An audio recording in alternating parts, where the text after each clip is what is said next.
The evening sun cast long shadows across Oak Harbor's main street as Robert Bob Miller wiped his grease-stained hands on a rag that had seen better days.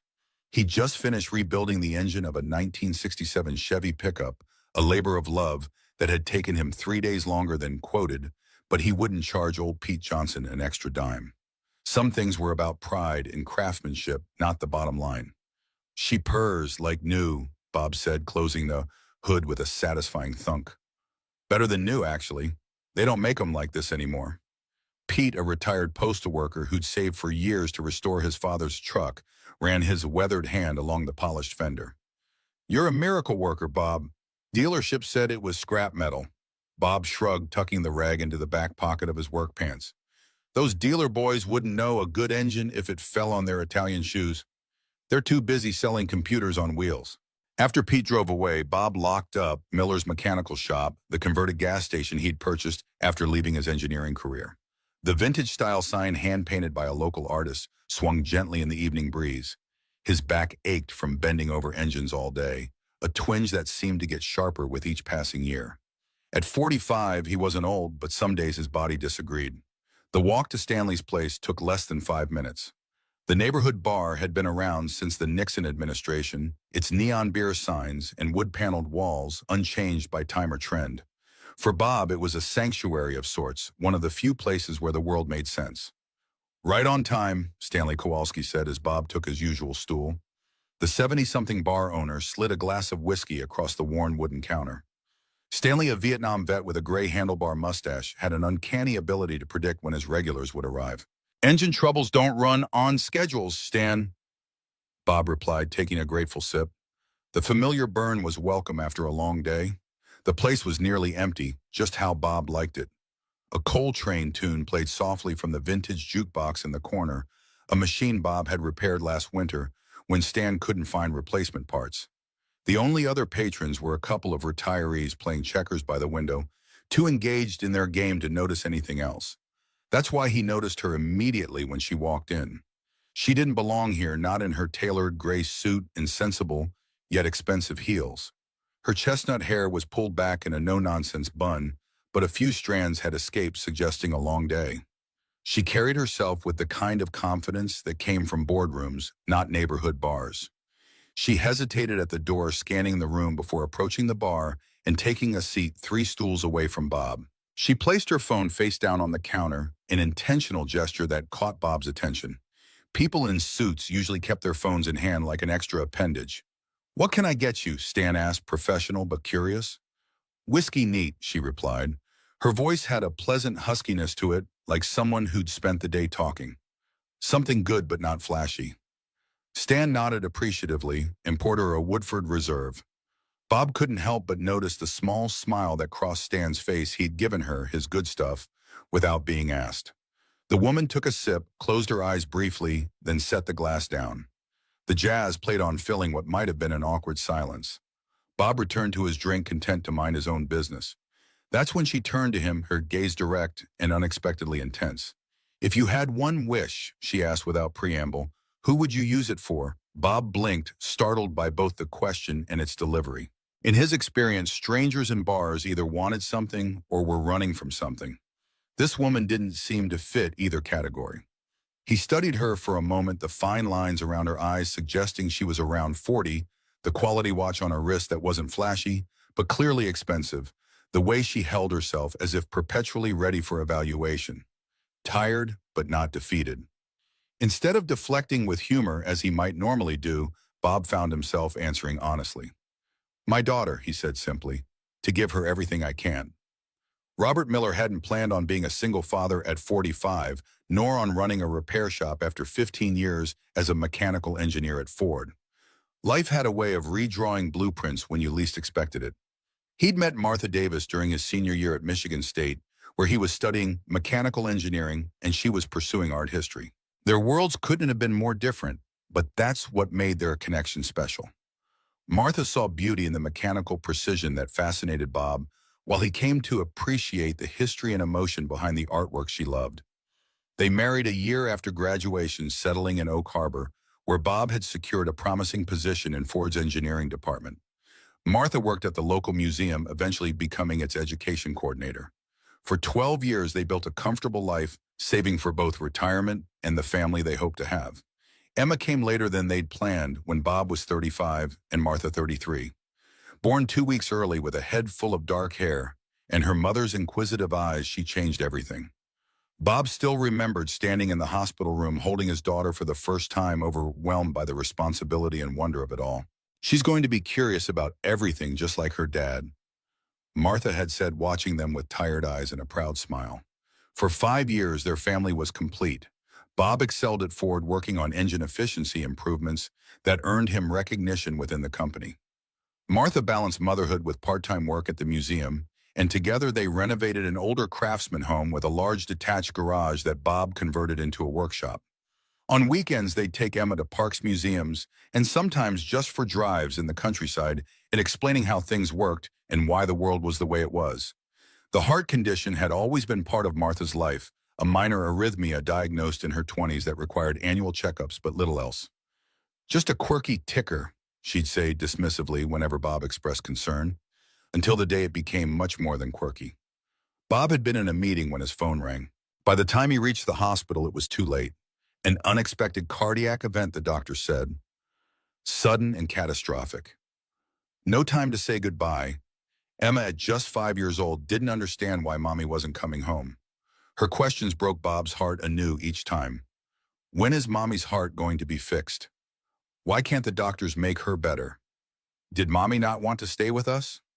The medical bills, despite insurance, were substantial. The grief counseling for both of them, the time Bob took off work, it all added up. His Ford colleagues were sympathetic, but corporate policies were inflexible. The hours and travel requirements of his position became impossible to maintain while caring for a grieving child. 8 months after Martha's death, Bob made the hardest professional decision of his life. He resigned from Ford, cashing out his 401k, with penalties to pay off the remaining medical bills and mortgage. The choice was clear. Emma needed stability and presence more than they needed his engineering salary. Bob had always been good with his hands, spending weekends restoring vintage cars and fixing neighbors' appliances when the repair costs quoted by service companies seemed excessive. Martha had jokingly called it his blue-collar therapy.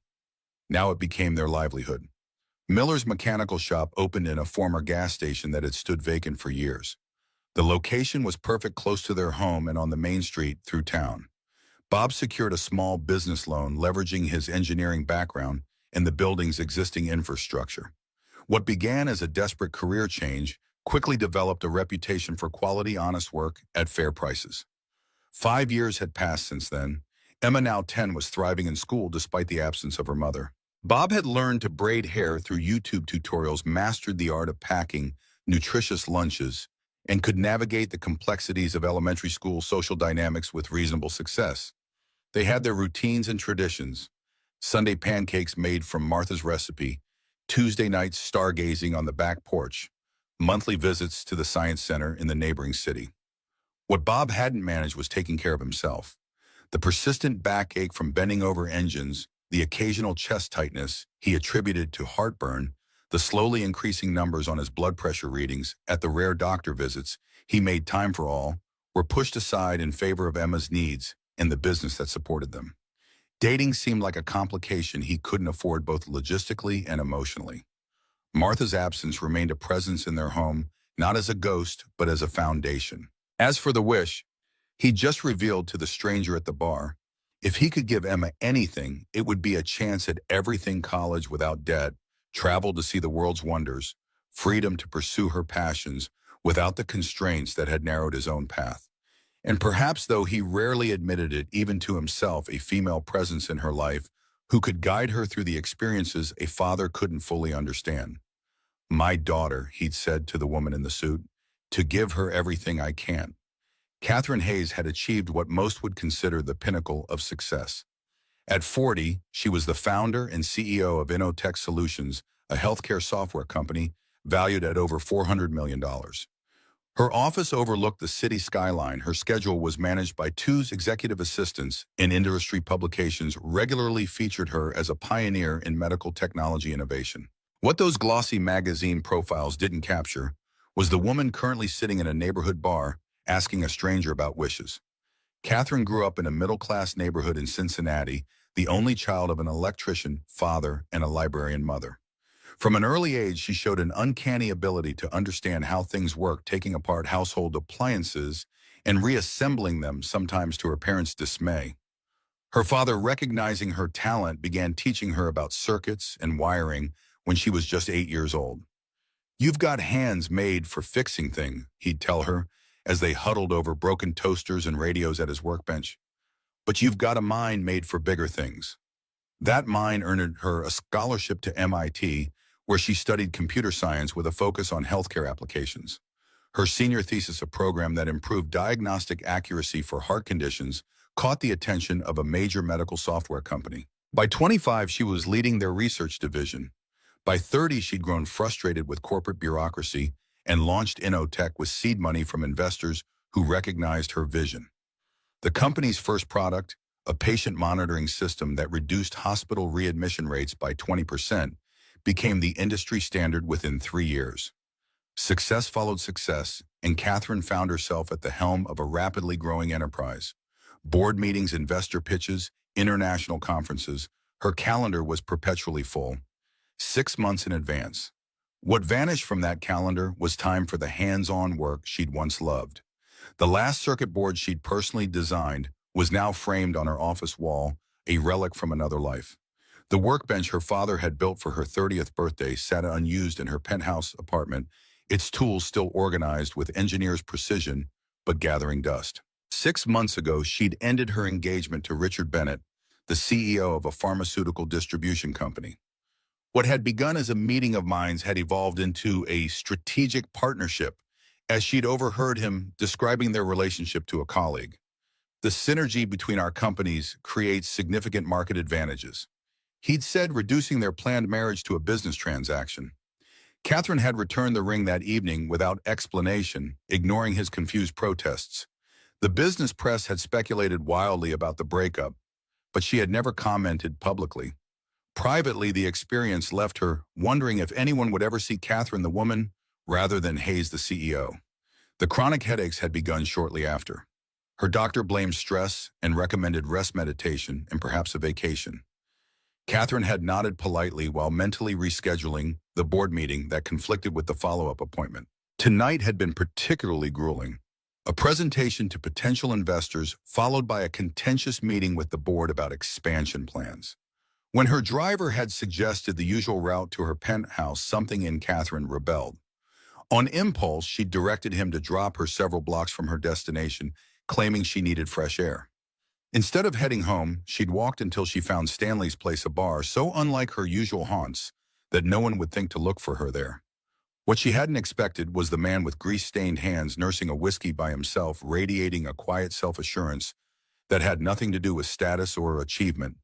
She certainly hadn't planned to ask him such a personal question, but something about his weathered hands and steady gaze made her want to hear his answer. "My daughter," the mechanic had said, "to give her everything I can't." His answer hung in the air between them, simple yet profound. Catherine had expected something self-serving. Most people did when given hypothetical wishes. His immediate focus on someone else intrigued her. "Not for yourself?" she asked, turning more fully toward him. The man, Bob, she would later learn, gave a slight shrug. "She is myself in a way, best part of me anyway." Catherine nodded, understanding more than she expected to. "How old is your daughter, 10? A smile softened his face. "Going on 30 if you ask her teachers." "Smart kid. Too smart for her old man sometimes." He took a sip of his whiskey. "She's building a mechanical butterfly for her science project. Got the idea from this nature documentary we watched. Spent all weekend in the garage with me trying to get the wings just right." His pride was evident in every word. "You didn't just build it for her?" Catherine asked. Bob looked mildly offended. "What would she learn from that? I showed her how to use the tools, safely explained the basics of simple machines, but the design is all hers. Some of it's not practical. She wants the wings to be iridescent, like real butterflies, but she'll figure that out through trial and error." Catherine found herself smiling, a real smile that felt unfamiliar on her face. Let her discover it herself. Some lessons are better learned through experience. "You sound like you speak from experience." Bob observed, studying her with newfound interest. Catherine traced the rim of her glass, momentarily lost in memory. I built my first circuit board when I was 12. It was supposed to be a remote control or our garage door. Fried itself the first time I tested it. She laughed softly. My father refused to tell me what I'd done wrong, said failure was more educational than success. Smart man. He was right too. I rebuilt it 3 times before I figured out my wiring mistake. Never forgot that lesson. Is he still around, your father? Bob asked. Retired in Arizona with my mom. We talk on Sundays, exchange birthday cards. Catherine shrugged slightly. They're proud, I think, but they don't quite understand what I do. Dad still asks if I'm fixing computers for a living. Bob chuckled, a warm sound that seemed to come from deep in his chest. At least they're trying. My old man never understood why I went to college for engineering when I could have taken over his plumbing business. And now you're fixing things anyway, Catherine observed. Life has a sense of humor. Bob's expression shifted slightly. What about you? Got kids? Catherine shook her head. Never found the time, then never found the right person. She surprised herself with mere candor. What about your daughter's mother? Is she? Martha passed away 5 years ago. Heart problem we thought was under control. Bob's response was practiced, a statement of fact delivered without his voice breaking. But Catherine could see the grief still lived in the corners of his eyes. I'm sorry, she said and meant it. They fell silent, but it wasn't uncomfortable. Stan refilled their drinks without being asked, giving them a curious glance before moving to the other end of the bar. You know anything about stars? Bob asked, eventually changing the subject. Theoretically. I funded an astronomy lab at my alma mater last year. Catherine laughed at herself. Haven't had time to visit it, though. That sounds about right, Bob said with a knowing smile. I teach Emma about constellations from our backyard. Got an old telescope at a garage sale, nothing fancy, but good enough to see Saturn's rings on clear nights. Sometimes I think she's learning more from that than from school. There's something to be said for hands-on learning, Catherine agreed. I learned more taking apart my mom's broken toaster than I did in my first electronics class. Did you put it back together? Eventually. Took 3 tries and 1 small kitchen fire. Bob laughed outright at that, and Catherine found herself joining in. It occurred to her that this was the first genuine laugh she'd shared with anyone in months. Her usual social interactions were calculated networking events, charity galas, business dinners, where every conversation had an underlying purpose.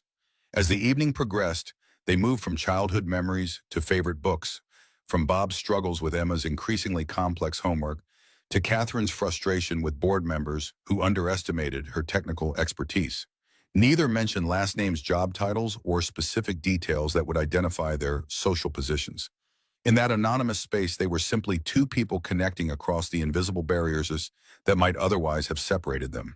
Emma's obsessed with these books about a kid detective, Bob was saying animatedly, describing his daughter's latest passion. Reads them under the covers with a flashlight when she thinks I don't know. I pretend not to notice, figure any kid that excited about reading is doing all right. My mother did the same thing, Catherine said. Except I was reading technical manuals I'd smuggled from my dad's workshop. Were you always this intense? Bob asked, his tone gently teasing. Catherine considered the question seriously. Probably, but I used to balance it better. I had hobbies friends who weren't colleagues. She glanced at her watch and looked genuinely surprised. I can't remember the last time I lost track of time like this. High praise for an old grease monkey, Bob said with a self-deprecating smile. You're selling yourself short, Bob. Not many people can rebuild engines and explain constellations to a 10-year-old. Well, the stars are easier. They stay put mostly. Kids and engines both have minds of their own. The conversation turned to cooking with Bob, confessing his limited culinary skills. I've been trying to learn from YouTube videos. Last week I attempted lasagna. Emma was polite about it, but I noticed she fed most of it to the dog under the table. Catherine laughed. That bad? Let's just say the smoke detector got more exercise than it bargained for. You should have seen me trying to explain to Emma why the sauce was both burned and still cold in the middle. Cooking is just chemistry with more forgiving margins of error, Catherine said. You should see my attempts. My kitchen is spotless mainly because I never use it. Takeout. and a very patient housekeeper who leaves prepared meals. Sad, isn't it? Bob shook his head. Practical. We all have our priorities. As midnight approached, Catherine glanced at her watch reluctantly. I should go. Early meeting tomorrow. She hadn't mentioned that the meeting was with the company's largest potential investor, or that the future of her expansion plans depended on it. When Stan brought the check, Catherine rummaged for it. Bob began to protest, but she shook her head. Please let me. There was something in her tone that made it clear this wasn't about money, but about something else, perhaps gratitude for a rare moment of normalcy. As she stood to leave, she looked at Bob directly. You're the only person who made me feel visible tonight. Thank you for that. Before he could respond, she was gone, the door swinging closed behind her. Bob sat for a moment, strangely affected by the encounter, but convinced it was a one-time intersection of their otherwise separate lives. He left a tip for Stan and headed home, the conversation still echoing in his mind as he paid the babysitter and checked on his sleeping daughter. Emma lay sprawled across her bed, surrounded by sketches of butterfly wings and mechanical diagrams far too sophisticated for most 10-year-olds. Bob carefully gathered the papers and placed them on her desk, then gently adjusted her blanket. Looking at her peaceful face, he thought about his answer to the stranger's question. Every sacrifice, every long day at the shop, every missed opportunity for himself, all worth it for this child who carried both his determination and Martha's creativity. As he turned off her light, he wondered briefly about the woman from the bar, where she was heading in her tailored suit, and why someone so obviously successful had seemed so genuinely interested in his simple life. Then he dismissed the thought. People like her didn't orbit around people like him for long. He was wrong about that, though he wouldn't know it until exactly 1 week later. The following evening, Catherine Hayes found herself doing something that defied all logic. According to her meticulously maintained calendar, she had 3 appointments requiring rescheduling, including a dinner with potential overseas investors. Her executive assistant, Melissa, had already sent 5 increasingly concerned text messages, each more urgent than the last. Yet instead of reviewing quarterly projections in her corner office, Catherine was changing clothes in the back of her town car, swapping her tailored Armani suit for dark jeans and a simple blue cashmere sweater. The diamond studs that subtly conveyed success were replaced with pearl drops that had belonged to her grandmother. I'll call when I need you, Thomas, she told her driver, ignoring his surprised expression. Take the evening off. Thomas, who had driven Catherine for 4 years and had never been dismissed early, looked genuinely concerned. Are you sure, Ms. Hayes, it's supposed to rain later? I'm sure, she replied, offering no explanation as she stepped onto the sidewalk. Enjoy the unexpected free time. Stanley's place looked exactly as it had the night before, unremarkable and authentic in a way the carefully designed spaces of her usual life were not. The neon beer signs cast the same soft glow. The worn wooden bars showed the same decades of use, and the same bailes played softly in the background. The familiarity was comforting, though Catherine had only been there once. She pushed open the door instinctively, glancing toward the spot where Bob had sat the previous evening. It was empty. In fact, the bar was busier than before, with a group of men watching a baseball game on the small television mounted in the corner. Catherine chose the same stool she'd occupied previously and ordered the same whiskey when Stan approached. Back again? Stan observed his tone neutral, but his eyes curious as he set her drink down. The whiskey was good, Catherine replied simply. Stan nodded, wiping the counter with practiced efficiency. We don't change what works. Catherine sipped her drink slowly, occasionally checking the door whenever it opened. A couple celebrating an anniversary, a woman reading a dog-eared paperback, 3 construction workers still in their dusty work clothes. But no Bob. The minutes stretched into an hour, then 2. Stan refilled her drink without comment, though Catherine caught him studying her with quiet interest. He doesn't come in every night, Stan finally said, wiping the counter. Usually just Tuesdays and Fridays after work. Catherine felt a flush of embarrassment at being so transparent. We just had an interesting conversation. I thought. She trailed off, unsure how to explain something she didn't understand herself. Stan nodded as if this made perfect sense. Bob's a good man, been coming here since his wife passed. Doesn't talk much to strangers, though. He leaned slightly closer, lowering his voice. You must have made quite an impression. Catherine's professional instinct for information activated. Bob. Miller Stan supplied without apparent concern for his regular's privacy. Runs Miller's mechanical shop over on Main Street. Fellow can fix just about anything mechanical. He gestured toward the jukebox. Rebuilt that beauty when the manufacturer said parts weren't available anymore. Good with his hands. Rebuilt my walk-in cooler last summer when the supplier wanted to charge me double. Catherine nodded, committing the details to memory. His daughter sounds remarkable, too. Emma Sharp, as a tack that one, comes in sometimes on Sunday afternoons when Bob stops by to check the register system. Always has a book bigger than she is. Stan smiled fondly. Tells me all about whatever science thing she's working on. Way over my head, but Bob understands every word. Man could have been an engineer with that brain of his. He was, Catherine said softly, remembering a detail from their conversation. Stan raised an eyebrow but didn't press. After a moment, he moved away to serve other customers, leaving Catherine with her thoughts. 3 days later, Catherine found herself in Oak Ridge Books, the independent bookstore several blocks from her office. She told Melissa she was taking a lunch break, something so rare that her assistant had actually asked if she was feeling well. The truth that she was looking for books about mechanical engineering for a 10-year-old girl she'd never met seemed too bizarre to explain. The bookstore was nearly empty on a Wednesday afternoon. Catherine browsed the science section, selecting 2 books on simple machines and 1 on the mechanics of flight that seemed advanced but accessible. As she turned toward the register, she nearly collided with a small figure hurrying around the corner of a bookshelf.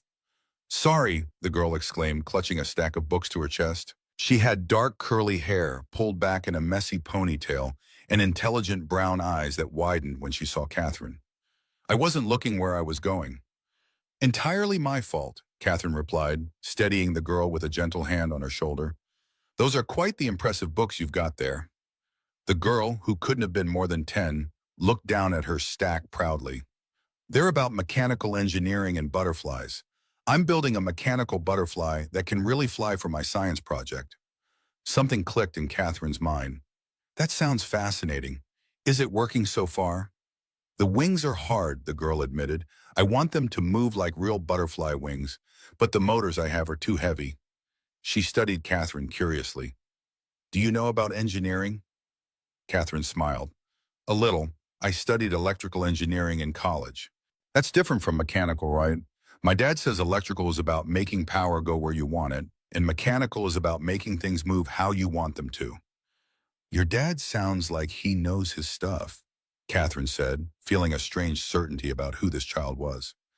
"I'm Catherine, by the way." "I'm Emma," the girl replied, confirming Catherine's suspicion. "My dad knows everything about how things work. He can fix anything. He says understanding the problem is half the solution." "That's very good advice," Catherine agreed, charmed by the girl's enthusiasm. "About your butterfly, have you considered using shape memory alloy for the wing structure? It's lightweight and can be programmed to change shape with small electrical impulses." Emma's eyes lit up. "Like the muscles in real butterfly wings, Dad mentioned something like that, but he said the materials might be hard to find." Catherine reached into her purse and pulled out a business card. Not her usual executive card, but a simpler one with just her name and personal number. "If you'd like, I could help you locate some. I have connections with material suppliers." Emma accepted the card cautiously. "I should ask my dad first. He says I'm not supposed to give my information to strangers." "Your dad is absolutely right," Catherine said seriously. "That's very good thinking." A woman's voice called from the front of the store. "Emma, we need to get back to school." "That's Mrs. Parker, my science teacher," Emma explained. "We're on a field trip to research our projects." She carefully tucked Catherine's card into her book. "Thank you for the idea. Maybe I'll see you again." "I'd like that," Catherine replied honestly. As Emma hurried away, Catherine stood motionless, processing the unexpected encounter. She hadn't planned to meet Bob's daughter, but somehow it felt significant, as if the universe were nudging her towards something she couldn't yet name. Later that evening, Catherine found herself back at Stanley's place. This time, she arrived precisely at 6:30 p.m., having learned from Stan that this was when Bob typically arrived on Fridays. She'd canceled a virtual meeting with the London office, citing a personal matter, words so foreign to her schedule that Melissa had actually called to confirm she wasn't ill. Catherine chose a different seat this time at a small table with a view of the door. She ordered her usual whiskey and waited feeling strangely nervous. What was she doing here? What would she say to this man she barely knew but couldn't stop thinking about? At 6:45, the door opened and Bob Miller walked in. He looked much as he had before. Worn jeans, flannel shirt with sleeves rolled up work boots. His hair was damp, suggesting he'd showered after work, and he carried a leather jacket against the evening chill. He nodded to Stan, who already had his usual drink waiting, then froze when he spotted Catherine. For a moment, he seemed uncertain whether to acknowledge her or retreat. Catherine solved his dilemma by raising her glass slightly in greeting. After a brief hesitation, Bob collected his drink from Stan and approached her table. "You're back," he said, his tone somewhere between a statement and a question. "I am," Catherine confirmed. "Would you like to join me?" Bob glanced around the bar as if checking whether anyone was watching this unexpected scenario unfold. Finally, he pulled out the chair across from her and sat down. "I looked you up," he said without preamble, "after Stan slipped me your card." Catherine felt a flash of disappointment. Of course he had. In the age of smartphones, anonymity was an illusion at best. "And what did you find?" Catherine Hayes, founder and CEO of InnoTech Solutions. Net worth reportedly over $50 million. Featured in Business Weekly's Most Influential Women in Tech last year. Bob recited the facts without inflection. Quite a step up from neighborhood bars and conversations with mechanics. "Is that all you found?" Catherine asked quietly. Bob studied her for a moment. "Articles about your company's medical software saving lives. A scholarship program you founded for girls interested in STEM. A broken engagement 6 months ago that the gossip columns had a field day with." He took a sip of his whiskey. "Nothing that explained why you'd come back here looking for me." Catherine appreciated his directness. "I came back because talking with you was the most genuine conversation I've had in years." She met his gaze steadily. No agenda, no networking, no strategic alliance. Just two people connecting. "Well, people from your world don't usually seek connections in places like this," Bob observed. "Maybe that's exactly why they should." Catherine leaned forward slightly. "You asked me last time if I was always this intense. The truth is, I used to be balanced. Somewhere along the way, I became all about the work and forgot about the person doing it." Bob's expression softened slightly. "And you think hanging out with a small-town mechanic will help with that?" "I think hanging out with Bob Miller, who teaches his daughter about stars and rebuilds vintage jukeboxes, might remind me of a few things worth remembering." Catherine smiled. "Besides, I met Emma today." Bob's eyebrows shot up. "You what?" "Purely coincidental," Catherine assured him. "At Oak Ridge Books. She nearly ran me over while carrying a stack of books about mechanical engineering and butterflies. Brilliant girl, by the way. Reminds me of myself at that age, except with better social skills." A proud smile spread across Bob's face. "She gets those from her mother. I was always more comfortable with machines than people." His expression turned curious. "What did you talk about?" "Her mechanical butterfly. I suggested shape memory alloy for the wings. I hope that was okay." "Shape memory?" Bob looked impressed. "That's actually brilliant. I considered it but couldn't source the materials locally." "I might be able to help with that," Catherine offered. "I have connections with materials suppliers from my company's medical device components." Bob studied her with newfound interest. "You really do know your stuff, don't you? I figured the CEO would be more about spreadsheets than soldering irons." "I built a prototype for our first product in my apartment," Catherine replied. "These days, I'm more likely to be reviewing legal contracts than circuit boards, but I started as an engineer." She hesitated, then added, "I miss it sometimes, the hands-on work." Bob nodded in understanding. "There's something satisfying about fixing things, seeing immediate results from your work." "Exactly. Corporate success is measured in quarterly reports and stock prices. It's abstract." Catherine traced the rim of her glass. "When was the last time you felt truly satisfied with your work, Bob?" He thought for a moment. "Yesterday, actually. Elderly woman brought in her late husband's pocket watch. Hadn't run in 20 years. Took me 3 hours to clean and repair the movement, but when I got it ticking again..." He smiled at the memory. "She cried when she heard it. Said it was like having a piece of him back." "That's beautiful," Catherine said softly. "When was the last time your work at the garage left you feeling unfulfilled?" Bob laughed. "This morning. Spent 2 hours fixing a simple alternator issue that any decent mechanic could handle in their sleep, but it pays the bills and the routine jobs fund the interesting ones. A sustainable business model, Catherine observed with approval. You're wiser than most MBAs I know. Just practical. No fancy degree required. They continued talking as the bar filled around them. The ease of their first conversation returned quickly, but with a new dimension now that their identities were known. Bob asked thoughtful questions about Catherine's company and seemed genuinely interested in the healthcare applications of her software. Catherine, in turn, found herself fascinated by Bob's journey from corporate engineer to independent business owner. "What made you leave Ford?" she asked. "That's a stable career most people would hold on to." Bob's expression grew more serious. "After Martha died, my job required travel and unpredictable hours. Emma needed stability more than we needed the money." He shrugged as if the decision had been obvious. "Engineering will always be there. Emma's childhood won't." Catherine felt something shift inside her at his words, a recognition of priorities she'd lost sight of in her own life. When had she last made a decision based on what truly mattered, rather than what advanced her career? As the evening went on, they moved from their initial wariness to a comfortable rapport. Bob described his latest restoration project, a 1956 Chevrolet Bel Air that a client had inherited from his grandfather.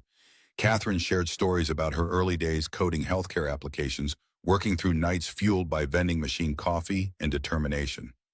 "You should see the garage sometime," Bob said as they prepared to leave. "Emma's butterfly project has taken over half the workbench." Catherine recognized the invitation for what it was, a tentative step towards something more than chance encounters at a bar. "I'd like that," she replied honestly. As they walked outside, the night air crisp with approaching autumn, Bob hesitated. "How did you get here? Do you need a ride?" Catherine realized she'd dismissed her driver hours ago. "I can call a car service." Bob gestured to an older model pickup truck parked nearby. "Or I could drive you. It's not fancy, but it's reliable."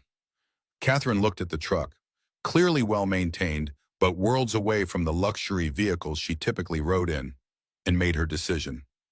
"I'd appreciate that. Thank you." The drive to her downtown penthouse took 20 minutes. Bob seemed unfazed by the upscale address, pulling up to the entrance with casual confidence. Before she got out, Catherine turned to him. "I enjoyed tonight, Bob, and I meant what I said about helping with Emma's project."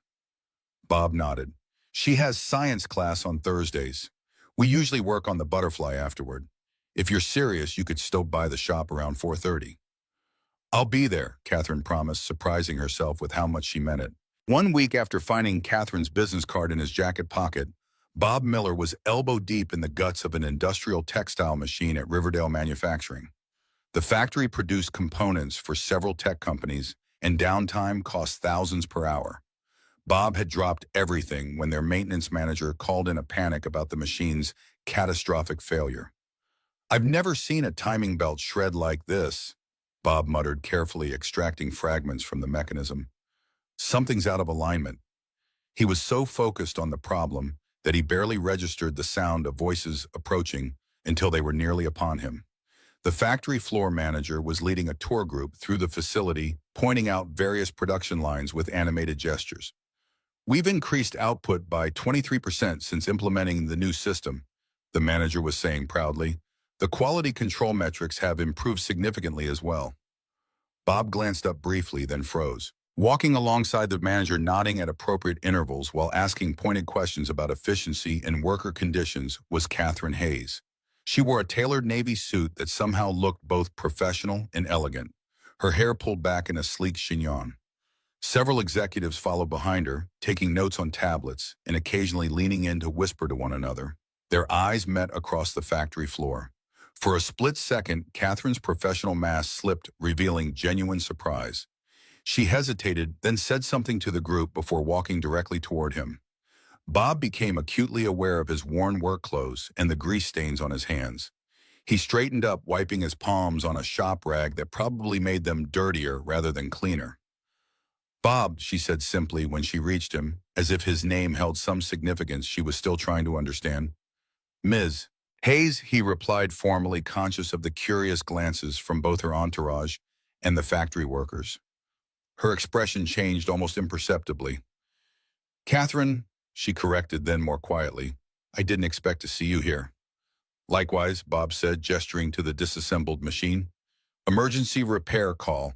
What brings Inotech's CEO to a textile factory? They manufacture precision components for our medical devices, Catherine explained. I'm touring all our major suppliers this quarter. She glanced back at her waiting group, then at the workers pretending not to eavesdrop. Walk with me. It wasn't quite a request, but not quite a command either. Bob set down his tools and followed her to a quieter corner of the facility, their footsteps echoing in the cavernous space.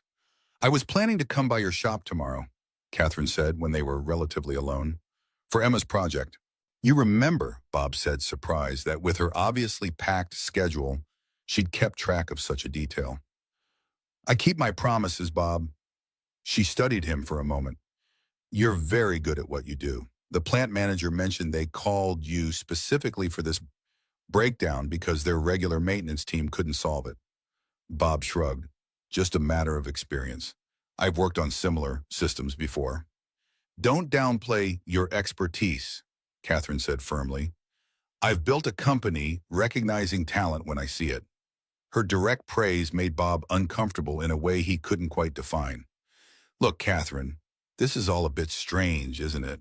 You and your world, me and mine. What exactly are we doing here? Catherine's professional demeanor softened. I don't know, she admitted, but I'd like to find out. She glanced back at her waiting entourage. I need to finish this tour. Will you still be here in an hour? Bob gestured to the disassembled machine. At least. This is going to take time to properly diagnose and repair. Then I'll come find you before I leave, Catherine said, her tone making it clear this wasn't a casual suggestion. As she walked back to her group, Bob watched her transform before his eyes. Back straightening chin, lifting voice, taking on an authoritative tone as she directed questions to the plant manager. It was like watching someone don armor, and he wondered how heavy that professional persona felt after wearing it all day. True to her word, Catherine returned 58 minutes later alone. Bob had made significant progress on the repair, having identified the root cause, a misaligned drive shaft that had caused the timing belt to fail catastrophically. Found the problem, she asked, approaching his workstation. Bob nodded. Whoever installed the replacement motor last month didn't align it properly, created vibration that gradually destroyed the belt and damaged several bearings. He pointed to the parts he'd laid out in orderly fashion. I've ordered replacements. Should have it running by tomorrow morning. Catherine studied the disassembled machinery with genuine interest. Impressive diagnostic work. Just experience, Bob said, then caught himself. Sorry, I'm trying not to downplay it. That earned him a smile. Progress. Now about tomorrow. Emma will be at the shop around 4:15. She's excited to meet the electrical engineer lady again. Bob wiped his hands on a cleaner rag. Fair warning, she'll have about 1,000,000 questions.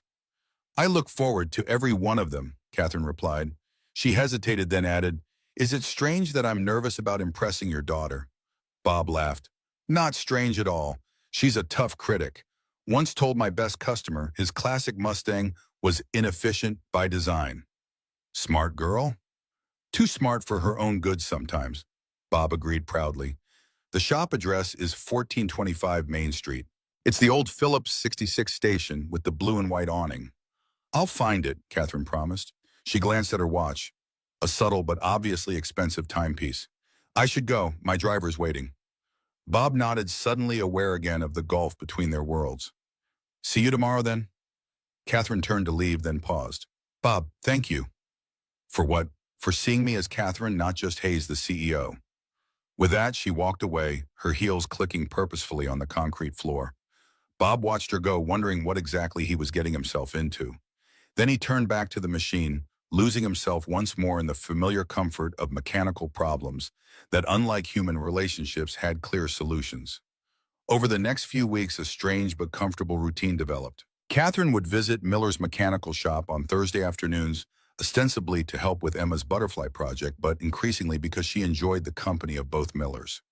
Bob found himself looking forward to these visits, making sure the shop was tidier than usual, and that Emma had her project materials organized.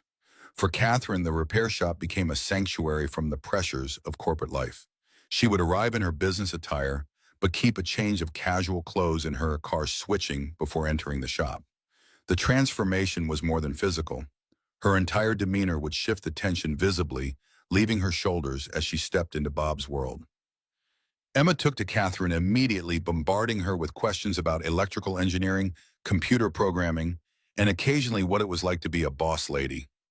Catherine answered each question with patience and respect, never talking down to the girl or simplifying concepts unnecessarily. "You're good with her," Bob observed one Thursday as they watched Emma testing different wing designs. "Natural even." Catherine looked surprised. "Really, I've never spent much time around children. I wasn't sure if I was doing it right." "There's no instruction manual," Bob assured her. "You're treating her like a person, not a kid. That's all anyone really wants." On Catherine's third visit, she arrived with a small package wrapped in brown paper. "A little something for the project," she explained as Emma eagerly unwrapped it. Inside was a set of shape memory alloy samples and a simple circuit board. "It's a programmable controller," Catherine explained. "You can use it to send pulses to the alloy at different intervals, making the wings move in patterns." Emma's eyes widened. "This is professional stuff." "It's from our R&D department's materials library," Catherine confirmed. "They had extra samples they weren't using." Bob raised an eyebrow at Catherine over Emma's head, suspecting these extra samples had been specially procured, but he said nothing. The joy on his daughter's face was worth whatever strings Catherine had pulled. Their relationship evolved in unexpected ways. Catherine began bringing unusual repair challenges to Bob. Vintage electronics from her childhood, a Swiss clock inherited from her grandfather, even her coffee maker that made a concerning noise, but seemed to work perfectly fine. Bob recognized these for what they were, excuses to visit outside their Thursday routine, but played along, enjoying the intellectual challenge each item presented. In return, Bob introduced Catherine to his world. He taught her the basics of automotive repair one Saturday afternoon, guiding her hands as she changed the oil in her own luxury sedan, much to her driver's astonishment. He showed her his restoration projects, the '56 Bel Air in progress, a 1940s radio he was rebuilding for a local collector, an antique telescope he'd found at an estate sale that needed careful refurbishment. "This is a Schmidt-Cassegrain design," Catherine said, examining the telescope with expert eyes. "Good optics if you can restore them properly." Bob looked impressed. "You know telescopes." "I nearly minored in astronomy before deciding on computer science," she admitted. "The mathematical precision appealed to me." "Emma will be thrilled. She's been using my old Newtonian, but the mirror needs realignment." "I could help with that," Catherine offered. "It's been years, but the principles don't change." The following Sunday, Catherine joined Bob and Emma for their regular stargazing session in the backyard. Bob had set up both telescopes, his old one and the newly restored antique. The night was clear, the autumn air crisp but not uncomfortable. "Saturn is visible tonight," Catherine explained, helping Emma adjust the focus. "See if you can find the rings." Emma peered through the eyepiece, her concentration intense. "I see it. It really does have rings." Her excitement was contagious, her smile illuminated by the soft glow of the porch light. Bob, watching them together, felt something shift in his chest, a warmth he hadn't experienced in years.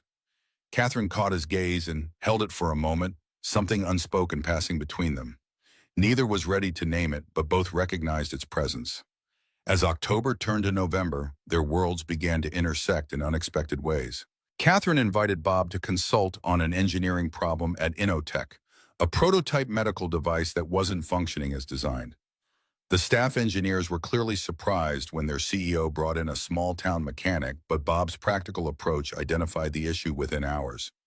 "The theoretical design is sound," he explained, pointing to the mechanism. "But the manufacturing tolerances are too tight for real-world conditions.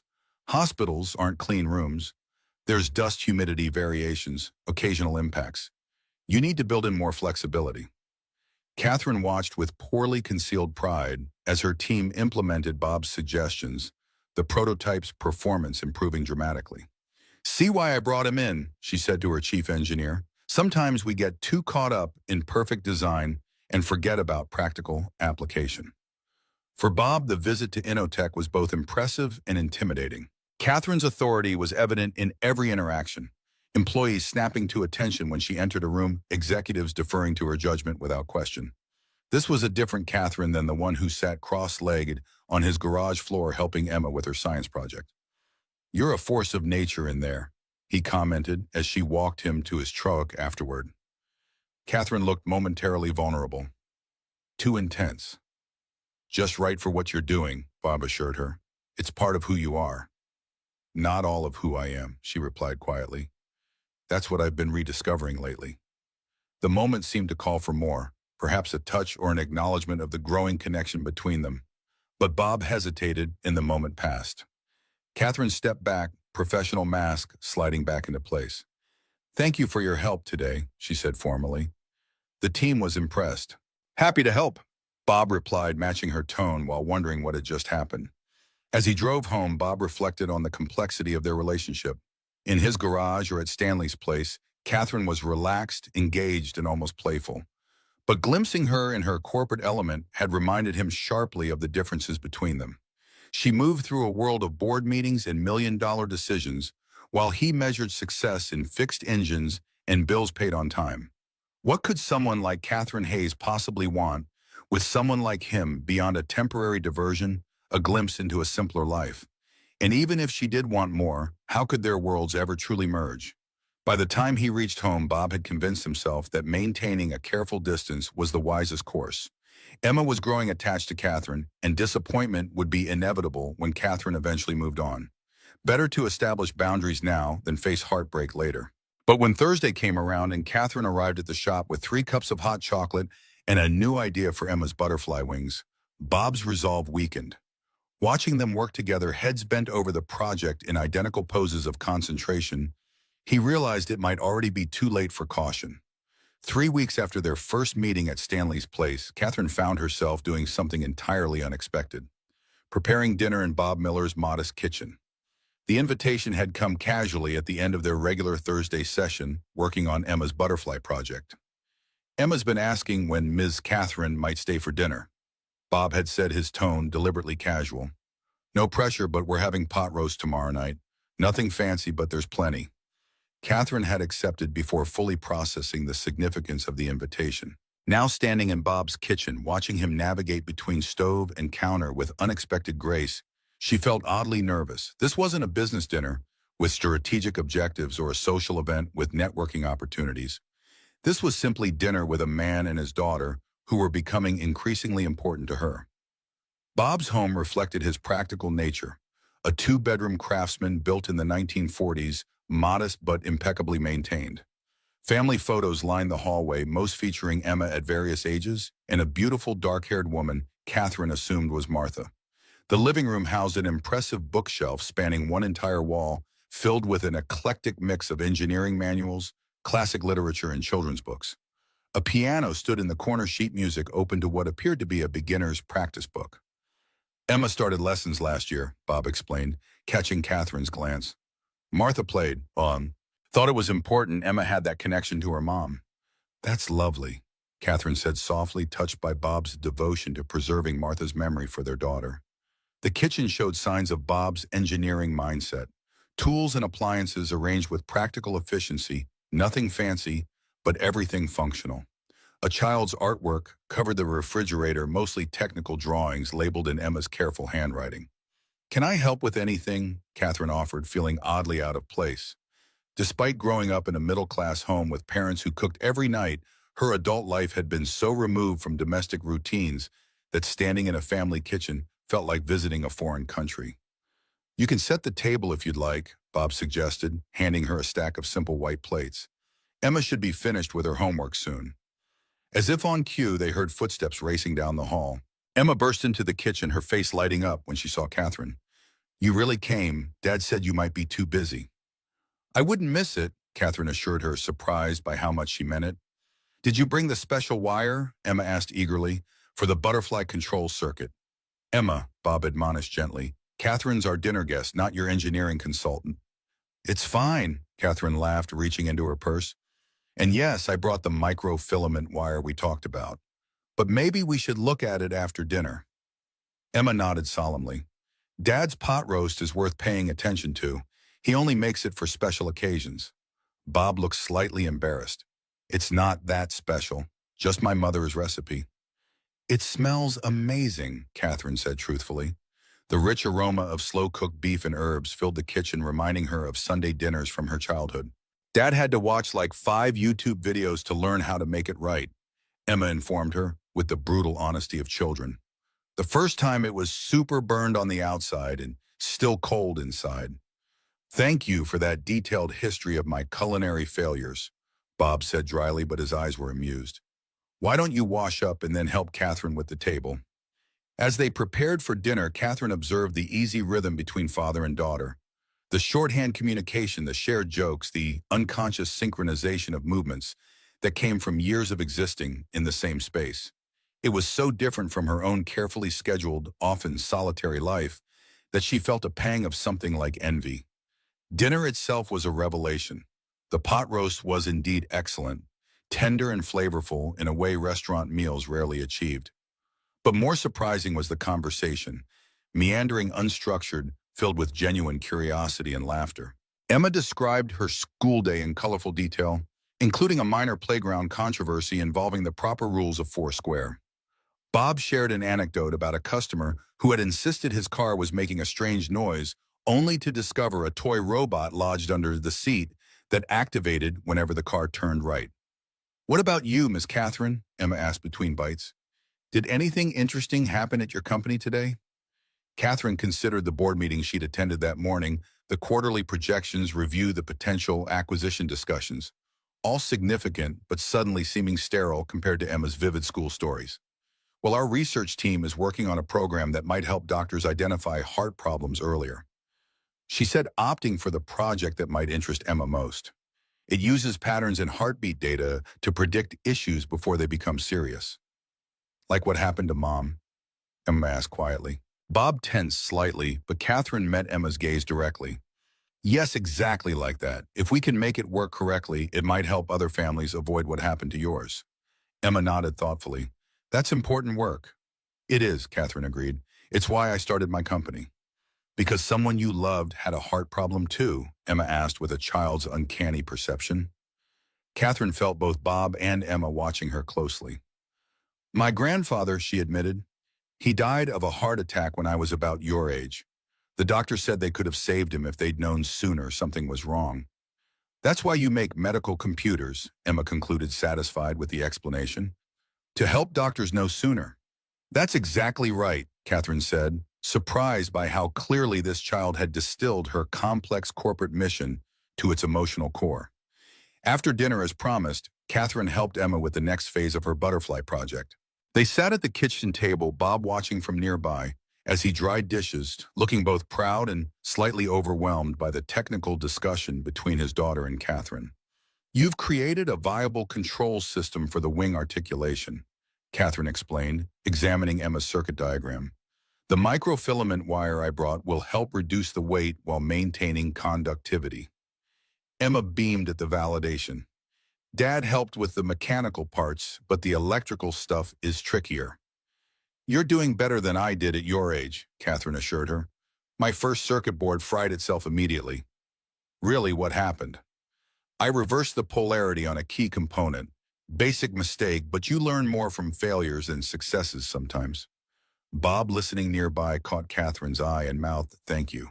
She wasn't sure if he was thanking her for the help with the project or for the way she engaged with Emma, but either way, it warmed something inside her.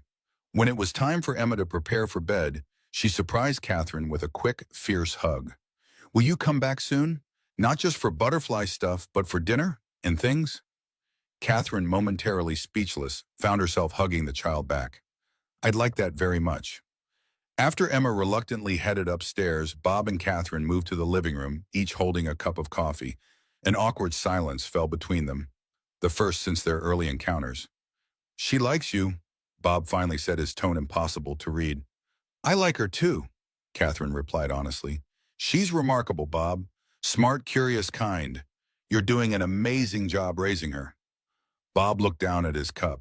"I'm trying. It's not always easy without Martha. There are things a girl needs her mother for." "You're enough," Catherine said firmly. "But I understand what you mean." Another silence stretched between them, this one charged with unspoken questions. "Catherine, what are we doing here?" Bob finally asked, echoing his question from the factory floor weeks earlier. Having coffee, she tried, aiming for lightness. You know what I mean? His expression was serious now. You're a successful CEO with a life I can barely comprehend. I'm a small-town mechanic raising a daughter alone. In what world does this make sense? Catherine set her cup down carefully. Maybe it doesn't need to make sense yet. Maybe we're just two people who enjoy each other's company. And when Emma gets attached, when she starts counting on you being around, there was a protective edge to his voice now. She's lost enough already. The implication was clear. Bob wasn't worried just about Emma's heart. I'm not playing games, Bob, Catherine said quietly. I don't know exactly what this is between us, but I know I'm not looking for a diversion or a project or whatever you might be thinking. Then what are you looking for? Catherine considered the question seriously. Connection, something real in a life that's become increasingly artificial. She met his gaze directly. I look forward to Thursday afternoons more than board meetings that determine the future of my company. That should tell you something. Bob studied her for a long moment. I believe you mean that now, but our worlds are very different. Are they? Catherine challenged. We're both essentially problem solvers. You fix machines, I build systems. We both value precision, honest work, and making things better than we found them. She gestured toward the stairs. And we both care about that brilliant girl upstairs. The tension in Bob's shoulders eased slightly. When you put it that way, I'm not asking for definitions or commitments, Bob, just permission to keep discovering whatever this might be. Bob's expression softened. I think I can manage that. Later, as they stood on the front porch saying goodnight, the autumn air crisp around them, Bob hesitated, then asked, would you like to come to Emma's science fair next Friday? The Butterfly Project will make its debut. Catherine felt a disproportionate happiness at the invitation. I wouldn't miss it. As she drove home to her penthouse, Catherine realized she'd just committed to attending a fifth-grade science fair instead of the tech industry gala scheduled for the same evening. More surprisingly, she didn't regret it for a moment. 4 months into their evolving relationship, Catherine faced a major crisis at Innotech. Their largest healthcare client, Memorial Systems, was threatening to cancel their contract after a competitor offered a similar product at a significantly lower price point. The potential revenue loss would impact not only their bottom line, but also the research funding for their next-generation heart monitoring system, the project Catherine cared about most. Catherine canceled dinner with Bob and Emma for the third time in 2 weeks, sending a brief text, emergency board meeting, I'm sorry. She'd been doing this more frequently lately, hating herself for the disappointment she knew it caused, but unable to step away from the company that depended on her leadership. The emergency meeting stretched past midnight, executives and lawyers arguing strategy, while Catherine tried to maintain focus despite the pounding headache that had become her constant companion. When the last board member finally left, she remained at the conference table staring at spreadsheets that blurred before her exhausted eyes. Melissa, her executive assistant, appeared at the door. Ms. Hayes, your car is waiting, and I've rescheduled tomorrow's breakfast meeting to give you a few hours rest. Catherine nodded gratefully. Thank you, Melissa. You should go home too. It's late. Before you leave, Melissa hesitated, then placed a brown paper bag on the table. This was delivered for you earlier. The security desk called me because it seemed unusual. Catherine opened the bag to find a carefully packed container of homemade beef stew, still warm in its insulated packaging, and a handwritten note in distinctly masculine handwriting. Even CEOs need to eat. Emma says the secret ingredient is carrots cut into star shapes, but I think it's just regular old carrots in a kid with imagination. Either way, it's better than whatever you're not eating while working late. Bob. Something tight in Catherine's chest loosened. She looked up to find Melissa watching her with barely concealed curiosity. Thank you for bringing this in, Catherine said, trying to maintain her professional composure despite the unexpected emotion welling up. You can go home now, Melissa. I'll see you in the morning. When her assistant had left, Catherine opened the container and took a bite of the stew. It was simple but delicious, and yes, there were carrots cut into imperfect star shapes. She found herself smiling for the first time in days. The next morning, Catherine directed her driver to make an unscheduled stop at Miller's mechanical shop. It was barely 7:30 a.m., but she knew Bob would be there. He'd mentioned opening early to catch up on repairs before school drop-off. She found him bent over the engine of a vintage Mustang, concentration evident in his furrowed brow. He didn't notice her until she cleared her throat. "Catherine," he said, surprised, straightening up and wiping his hands on a shop rag. "Didn't expect to see you this morning." His tone was warm, but cautious. They hadn't seen each other in nearly 2 weeks. "I got your care package," she said without preamble. "It was exactly what I needed." Bob shrugged, but his eyes were pleased. "Emma's idea. She was worried you weren't eating proper meals during your business emergency, as she calls it." Catherine felt a pang of guilt. Is she upset with me for canceling so many times? "Disappointed, not upset," Bob clarified. "She understands work responsibilities better than most kids. Comes with having a single working parent." Catherine nodded, appreciating his honesty. "The company's facing a significant challenge. I can't go into details, but it's affecting our heart monitoring research." "The project that might have helped people like Martha," Bob said, understanding immediately. "Yes, among others." Catherine hesitated, then admitted, "I feel torn between commitments. To the company, to the research, to you and Emma." Bob wiped his hands more thoroughly and moved closer. "We're not going anywhere, Catherine. Real connections don't disappear because you're busy for a few weeks." His understanding, instead of making her feel better, brought unexpected tears to her eyes. She blinked them back, unaccustomed to such emotional vulnerability, especially in a professional context. "I should let you get back to work," she said, gathering her composure. "I just wanted to say thank you." Bob studied her for a moment. "When was the last time you slept a full night?" The question caught her off guard. "I'm fine." "That's not what I asked." His tone was gentle but firm. 3, maybe 4 days ago," Catherine admitted reluctantly. "The headaches make it difficult." Bob nodded as if confirming a diagnosis. "Come back tonight, after Emma's in bed, around 9. I'm not taking no for an answer." "Bob, I have reports to review." "That will still be there tomorrow, 9 o'clock." His tone made it clear the matter wasn't up for debate. Catherine found herself agreeing despite her mental to-do list, screaming in protest. That evening, she directed Thomas to drive her to Bob's house, ignoring his surprised expression at the residential address in a modest neighborhood. When she arrived, the house was quiet, warm light glowing from the living room windows. Bob answered her knock immediately as if he'd been waiting. "Come in," he said, stepping aside. The house smelled of recently prepared food, and the faint pine scent of the woodworking project Bob had mentioned was a hobby. "Is Emma asleep?" Catherine asked, keeping her voice low. "Out like a light. 5th graders don't fight sleep the way their parents do." Bob led her to the living room where he'd prepared an unexpected scene. The coffee table held a teapot, 2 mugs, and what appeared to be homemade cookies. The couch had been arranged with several pillows and a soft-looking blanket. "What's all this?" Catherine asked, genuinely puzzled. "Enforced relaxation," Bob explained matter-of-factly. "My mother's remedy for everything: tea, cookies, and rest. She used it on my father whenever he worked himself to exhaustion at the plumbing business." "Bob, I appreciate the thought, but I don't think cookies are going to solve Innotech's contract crisis." "Probably not," he agreed, pouring tea into both mugs, "but they might help with the headache that are preventing you from thinking clearly about that crisis." Catherine wanted to argue, but found she didn't have the energy.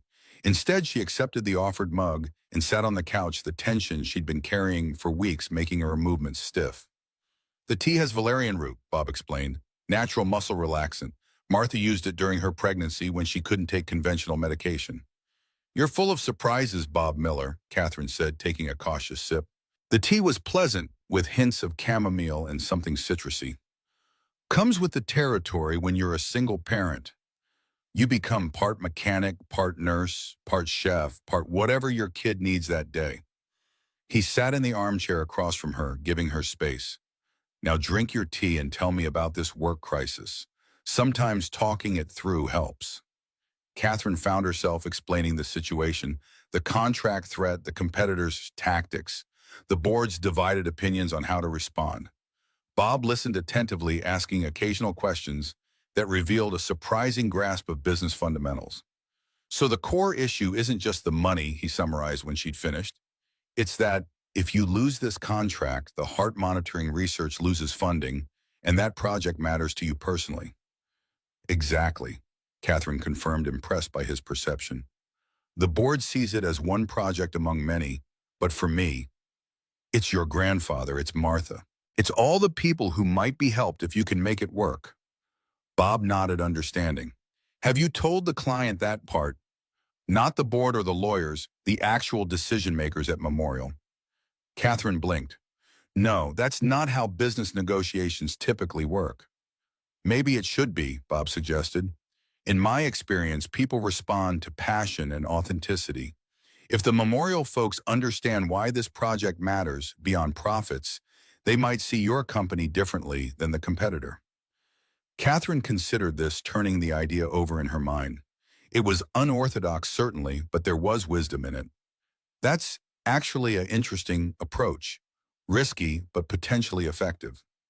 Sometimes the conventional solution isn't the right one, Bob said with a slight smile. That's something we mechanics learn pretty quickly. They continued talking, Catherine's posture gradually relaxing as the tea did its work. Bob shared stories about particularly challenging repairs that required creative thinking, drawing parallels to her business dilemma in ways that offered fresh perspective. You should consider consulting, Catherine told him. You have a natural talent for problem solving. I'll stick with engines, Bob replied, less stressful. At some point, Catherine's exhaustion caught up with her. The last thing she remembered was leaning back against the pillows, the soft blanket somehow finding its way over her, as Bob's voice continued its soothing cadence, explaining how he'd once fixed a seemingly impossible timing issue in a classic Ferrari by approaching it from an entirely different angle than the factory manual suggested. She woke to early morning sunlight and the sounds of quiet activity in the kitchen. For a moment, Catherine was disoriented, then realized she'd spent the night on Bob's couch. She sat up quickly, checking her watch, 6:17 a.m. Bob appeared in the doorway, already dressed for work, but moving quietly. Morning, he said softly. There's coffee in the kitchen. Emma's still asleep. I should go, Catherine said, embarrassed by her unplanned overnight stay. I didn't mean to impose. You didn't impose, Bob assured her. You needed rest, and you got it. Simple as that. Catherine gathered her things, aware that her silk blouse was hopelessly wrinkled and her hair must be a disaster. Thank you, she said sincerely. For the tea, the advice, all of it. Any time, Bob replied, and she knew he meant it. In her car, Catherine made 2 calls. First to Melissa, instructing her to reschedule her morning meetings and bring a change of clothes to the office. Second to Memorial Systems CEO, directly requesting a private lunch meeting. Just the 2 of us, no lawyers. 3 days later, Memorial Systems renewed their contract with Innotech at only a 5% discount, far less than the board had feared, and added specific funding earmarked for the heart monitoring research. When asked how she'd managed it, Catherine simply said she'd spoken to them human to human about things that really matter. That evening, she showed up unannounced at Bob's house with a bottle of champagne and 3 glasses, a regular-sized one for each adult, and a small juice glass with just a sip for Emma to toast with. We got the contract, she announced when Bob opened the door, and it's partly thanks to your advice. The celebration that followed, Bob grilling steaks in the backyard, Emma proudly showing Catherine her completed butterfly project that had won first prize at the science fair, the 3 of them toasting to thinking differently, felt more satisfying than any corporate victory dinner Catherine had ever attended. Later, after Emma had gone to bed, Bob and Catherine sat on the back porch swing, watching fireflies blink in the gathering darkness. Thank you, Catherine said quietly, for reminding me why I started the company in the first place. Somewhere along the way, I'd forgotten it wasn't just about growth and market share. Bob shrugged. Sometimes we all need someone outside our world to help us see clearly. Catherine turned to look at him, really look at him, the laugh lines around his eyes, the capable hands that could fix anything mechanical, the quiet strength that had rebuilt a life for Emma after devastating loss. Without overthinking it, she leaned forward and kissed him a gentle, questioning kiss that he returned with equal care. When they separated, Bob tucked a strand of hair behind her ear. Been wanting to do that for a while, he admitted. What took you so long? Catherine asked with a small smile. Needed to be sure you weren't just slumming it with the local mechanic, he said, only half joking. Catherine's expression grew serious. Is that what you think this is? No, Bob said after a moment. Not anymore. Good, Catherine replied, leaning her head against his shoulder as they continued swinging gently in the darkness. Because it's not. Not even close. 2 weeks after their first kiss, Bob received an urgent call from Emma's school. His daughter had developed a high fever during class and needed to be picked up immediately. Bob's heart raced as the school nurse described symptoms: 102.5 temperature, complaints of dizziness, general malaise. "I'll be right there," he promised, already reaching for his keys. Then reality hit. He was 45 minutes away at the Riverdale manufacturing plant, elbow deep in a critical repair job that had the entire production line shut down. The plant manager was hovering anxiously, reminding him that every minute of downtime cost thousands. "Problem?" the manager asked, noting Bob's suddenly distracted demeanor. "My daughter's sick at school. I need to go get her." Bob began gathering his tools, mind racing through options. His usual backup, their elderly neighbor, Mrs. Patterson, was visiting her sister in Florida. The other parents he occasionally carpooled with all worked full-time jobs that weren't easily abandoned. "Miller, we've got 300 employees standing idle," the plant manager said, his tone sympathetic but firm. "Another hour and we can get the night shift in early, but right now—" Bob ran a hand through his hair, the conflict tearing at him. Emma needed him, but walking away from this job would damage his professional reputation and possibly cost him the Riverdale contract, their largest consistent client. With no better option, he made a call he'd been reluctant to make, catching himself holding his breath as he waited for an answer. "Catherine Hayes," came the crisp professional response after 2 rings. "Catherine, it's Bob. I'm sorry to bother you at work, but I have a situation." He quickly explained the circumstances, hating the vulnerability in his voice but seeing no alternative. "I know you have important meetings today. I wouldn't ask if—" "Text me the school address," Catherine interrupted without hesitation. "I'll be there in 20 minutes. "Catherine, are you sure the plant manager says they need at least another hour?" "Bob." Her voice softened slightly. "I'm already grabbing my purse. Emma needs someone and you're stuck. This is what—" She paused briefly. "Friends do for each other."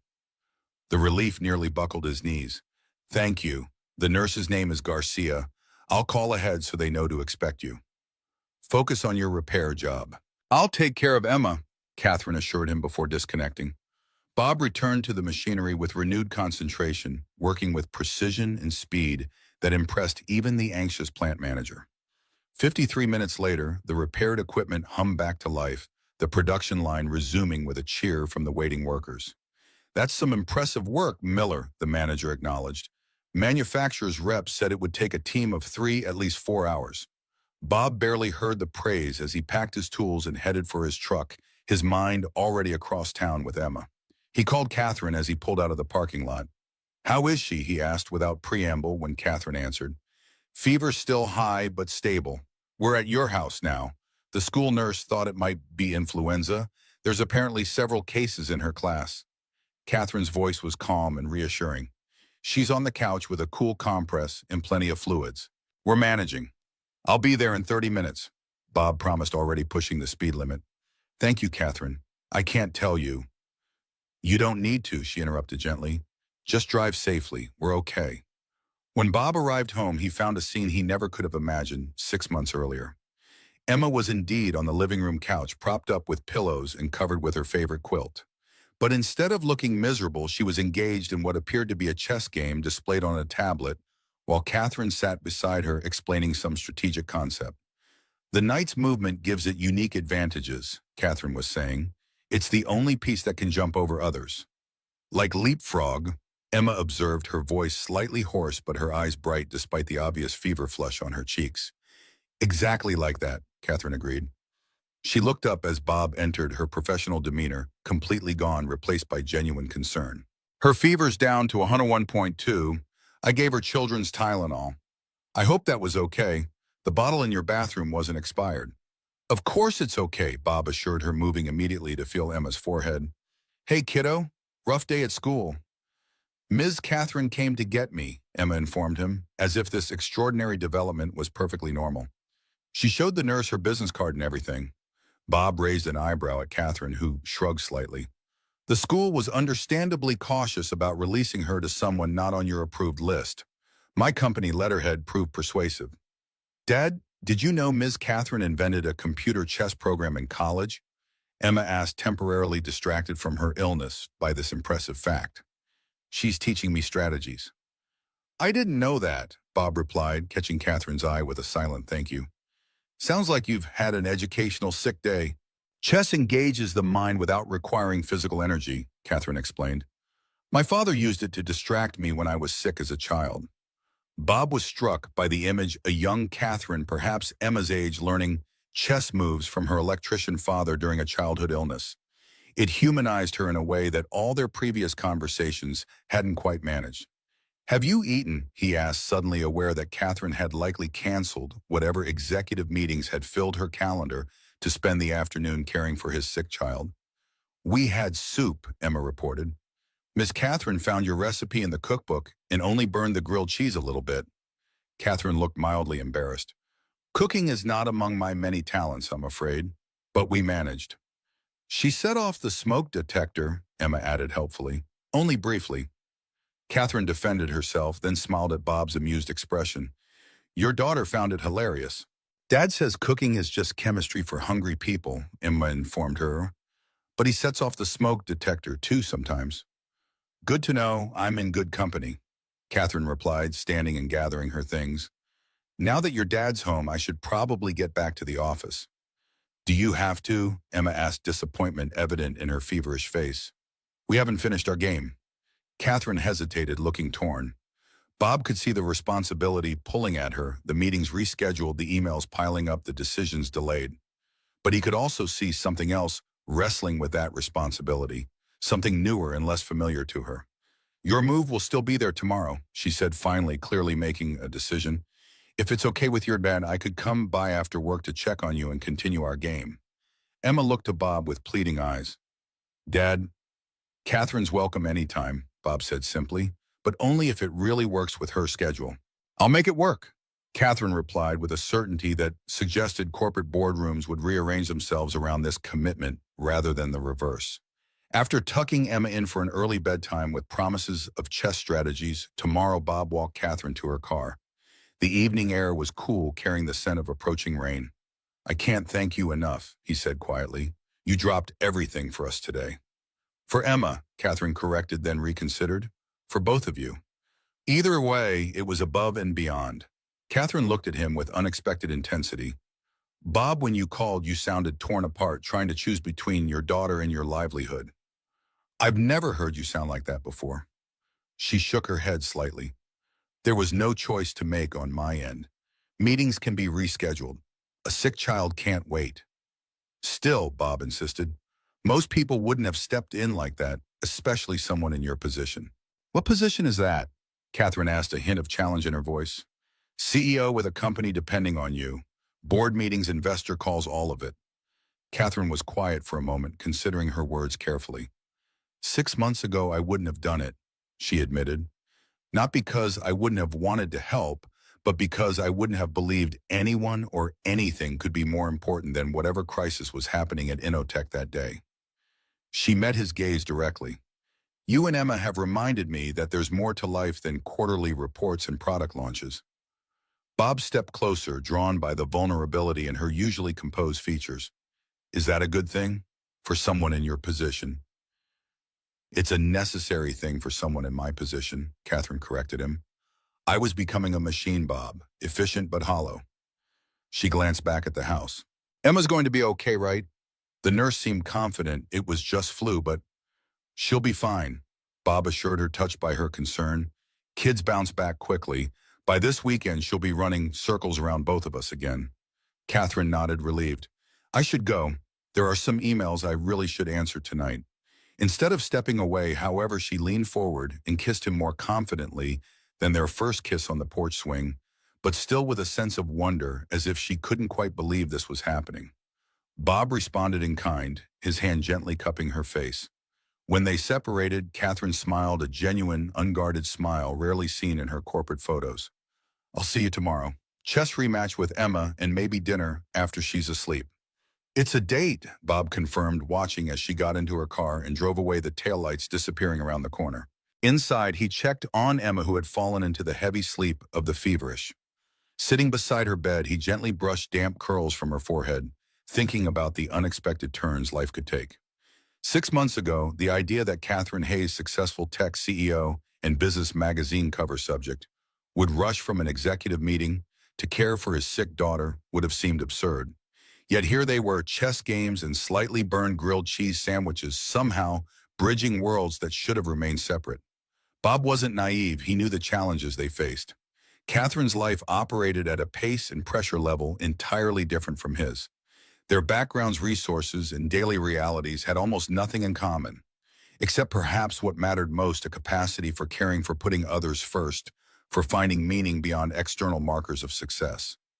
Emma stirred slightly in her sleep, murmuring something about knights and bishops. Bob smiled, pulling her blanket higher around her shoulders. Whatever happened between him and Catherine today had shown him something important. Emma had found another adult who would drop everything when she needed help. In the uncertain world of single parenthood, that was a gift beyond measure. 6 weeks after Emma's illness, a local business publication ran a feature titled "Innotech's Unexpected Connection." The article focused primarily on the company's innovative approach to healthcare software, but included a photograph that captured attention well beyond the business community: Catherine Hayes leaving Miller's mechanical shop, smiling in a way rarely seen in her professional appearances. The caption read, "Hayes has recently been spotted outside her usual corporate environment, sparking speculation about her private life." By afternoon, several gossip sites had identified the shop as belonging to Bob Miller, a small-town mechanic and single father. By evening, the story had evolved into tech CEO dating working-class repairman, complete with amateur paparazzi photos of Catherine, Bob, and Emma at a local cafe. Bob discovered the situation when 3 longtime customers mentioned the article within an hour, each more curious than the last. Stanley called from the bar, warning him that a reporter had been asking questions about that fancy lady CEO who'd been seen with Bob. When Catherine arrived at the shop that evening, her expression was tense. "Have you seen it?" she asked without preamble. "The article, parts of it," Bob confirmed, wiping his hands on a shop rag. "Stanley called. Apparently we're big news in Oak Harbor." "It's not just Oak Harbor," Catherine said grimly, showing him her phone. The screen displayed a financial news alert. Innotech shares fluctuate as CEO's personal life raises questions about focus. Bob's stomach tightened. "They're questioning your leadership because of me. Because some people have nothing better to do than speculate about who I'm dating, rather than focusing on the company's consistent growth and innovation." Catherine corrected, her voice tight with controlled anger. "The board called an emergency meeting for tomorrow morning." "Catherine, if this is causing problems—" "Don't," she interrupted sharply. "Don't even suggest what I think you're about to suggest." Emma emerged from the back office where she'd been doing homework. "Dad, Mrs. Harmon called while you were working on the Jackson car. She said to tell you she saw your picture in the paper and you clean up nice." She made air quotes around the phrase, then noticed Catherine. "Hi, Ms. Catherine. Are we still going to the Science Center this weekend?" Catherine's expression softened immediately. "That's the plan, unless something changes. How was school today?" "We're learning about simple machine. I told everyone my dad's friend knows all about mechanical advantage because she studied engineering." Emma beamed. "Mrs. Peterson asked if you might come talk to our class sometime." Catherine looked momentarily stunned by the request. "I'd be honored, but we should probably check with your teacher directly." "I'll tell her tomorrow," Emma promised, then returned to her homework, apparently oblivious to the tension between the adults. When she was out of earshot, Bob turned back to Catherine. "What do you need from me for the board meeting?" Catherine considered the question seriously. "Nothing. This is my company and my life. The board needs to understand those boundaries." She paused, then added more quietly, "But it would help to know where you stand in all this. If the publicity bothers you—" "It doesn't," Bob said firmly. "The guys at the shop have been having a field day with jokes about me marrying the boss, but it's good-natured. Stanley says I'm good for business people coming in hoping to catch a glimpse of the power couple." Despite the stress, Catherine smiled slightly. "Power couple. Their words, not mine," Bob clarified. "Though I did have 3 new customers this week who mentioned reading about the shop." "Silver linings," Catherine murmured. She checked her watch, a habit Bob had noticed indicated she was mentally calculating her remaining time against obligations. "I should go prepare for tomorrow. I've got notes to review before facing the board." "Call me after," Bob requested. "Let me know how it goes." Catherine nodded, then surprised him by leaning in for a brief but public kiss, visible through the shop's front windows to anyone passing by. "Let them talk," she said quietly, a new determination in her eyes. The following day, Catherine entered the Innotech boardroom precisely on time, dressed in her most authoritative charcoal suit, her demeanor coolly professional. The board members, 5 men and 2 women, all veterans of the tech industry, watched her with expressions ranging from concern to curiosity. "Good morning," she began without preamble. "I understand this meeting was called to discuss recent media coverage of my personal life. Before we begin, I'd like to remind everyone that Innotech's quarterly earnings report showed 17% growth exceeding projections by 3. Our new cardiac monitoring system received FDA approval last week, and the Memorial System's implementation is proceeding ahead of schedule." She set her tablet down and looked directly at the board chairman. "Now, what aspects of these achievements would you like to discuss?" Howard Benson, the white-haired chairman who had been with Innotech since its founding days, cleared his throat. "Catherine, no one is questioning the company's performance. We're concerned about perception and potential distractions. The stock dipped 3 points yesterday and rebounded 2 by closing," Catherine countered. "Market fluctuations based on gossip are temporary. Our fundamentals remain strong." Eliza Winters, one of the 2 female board members, spoke up. "It's not about who you're dating, Catherine. It's about the sudden change in your public profile. You've always maintained a very private personal life. This level of media attention is new territory for Innotech. And I've already instructed our PR team to issue a standard statement emphasizing that my personal life remains private and the company continues to focus on innovation and growth," Catherine replied. "Beyond that, I don't intend to feed the news cycle by commenting further." "There are concerns about compatibility," said James Morris, the newest board member, choosing his words carefully. "Your friend's background is quite different from the circles where we operate. Could this relationship complicate business relationships or investor confidence?" Catherine felt a flash of anger but kept her expression neutral. "By different background, I assume you're referring to the fact that Bob Miller runs a successful independent business, has an engineering degree from Michigan State, and possesses more practical knowledge about mechanical systems than most of our R&D department combined." She leaned forward slightly. "In fact, his insights helped solve the production issues with the Memorial Systems implementation, the very project we're being praised for completing ahead of schedule."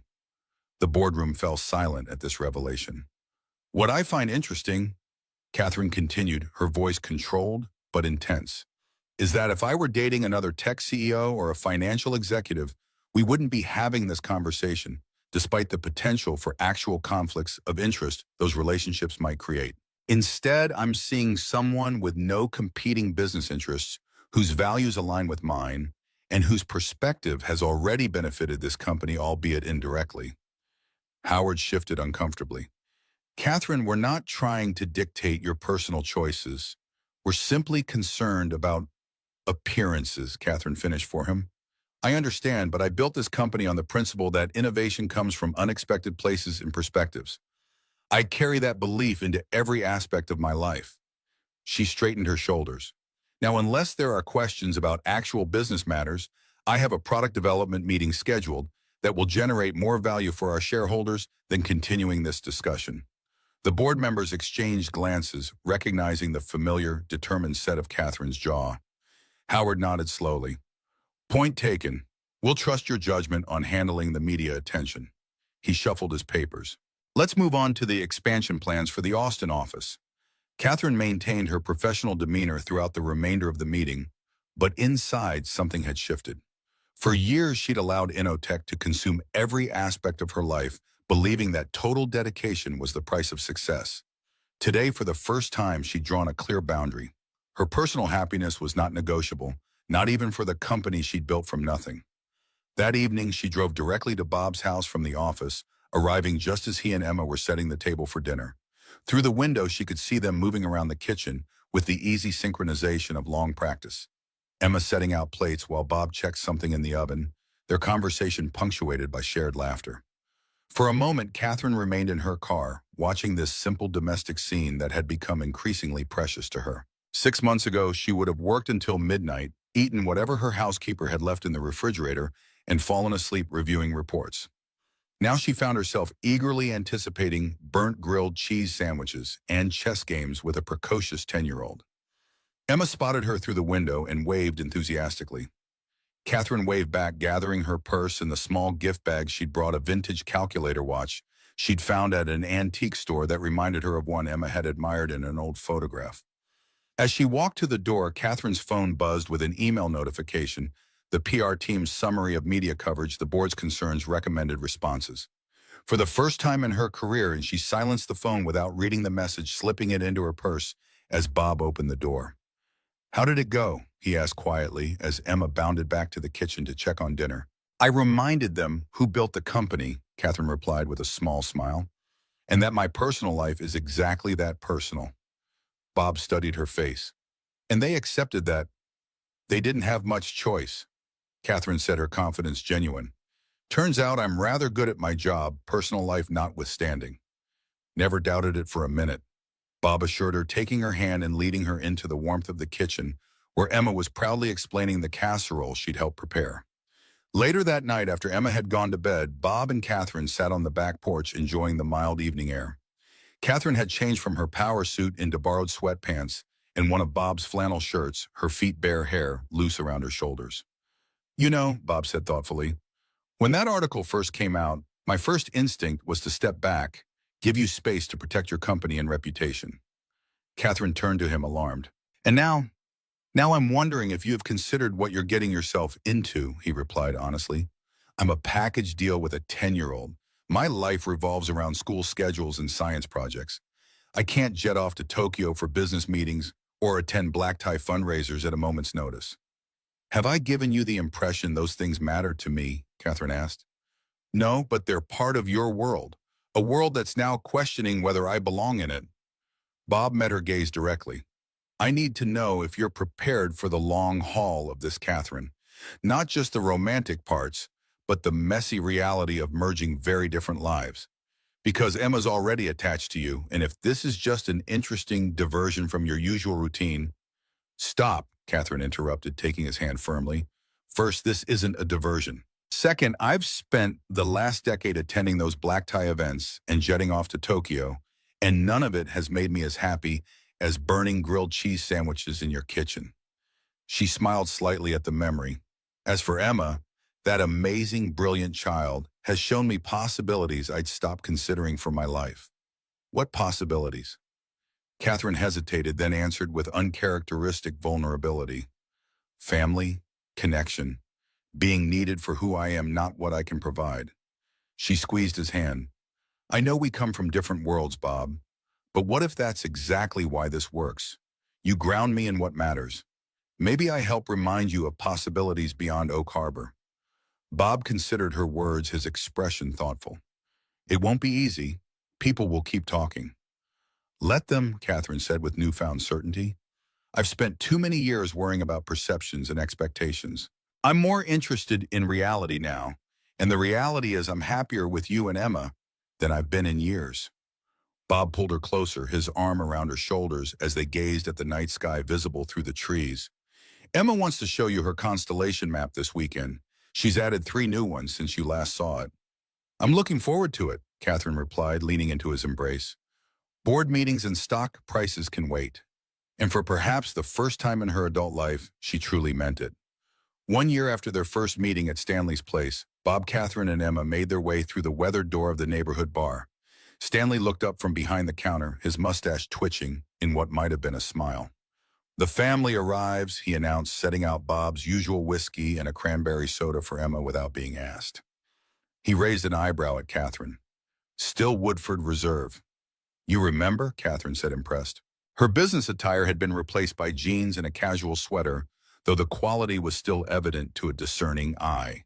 More noticeable was the relaxed set of her shoulders, the absence of the constant tension that had once defined her posture. "Good bartenders never forget a regular's drink," Stanley replied, pouring her whiskey with practiced precision. "Even ones who disappear for months, then come back with an entourage." Emma climbed onto a stool, her legs dangling as she sipped her soda. At 11 now, she had grown at least an inch since Catherine had first met her, and her confidence had grown even more. Mr. Stanley, did you know our Tech Bridge program is starting at the community center next month? Emma asked, clearly excited. I'm going to help teach kids about mechanical engineering. Is that so? Stanley replied, genuinely interested. Your dad mentioned something about a new program, but I didn't know you were going to be teaching it. Junior instructor, Bob clarified, ruffling Emma's hair affectionately. Part of the middle school service learning requirement. Catherine's company is providing the computers and materials. Stanley glanced at Catherine with newfound respect. Bringing technology education to Oak Harbor. That's something this town's needed for years. It was a joint idea. Catherine explained, her hand finding Bob's on the counter. Bob had the mechanical expertise and community connections. I had the resources and software knowledge. Together, we're hoping to create opportunities for kids who might not otherwise have access to technical education. Dad says it's a bridge between his world and Catherine's. Emma added, the adult phrasing sounding endearingly precocious coming from her. Like how my butterfly project needed both mechanical and electrical engineering to work properly. Bob and Catherine exchanged a look at the apt comparison. The past year had indeed been an exercise in bridge building between their worlds. There had been adjustments and compromises on both sides. Catherine had restructured her work schedule to include regular unplugged evenings and weekends. Bob had expanded his business to include consultation on manufacturing efficiency, his practical expertise proving valuable to companies like Catherine's. They'd faced their share of challenges.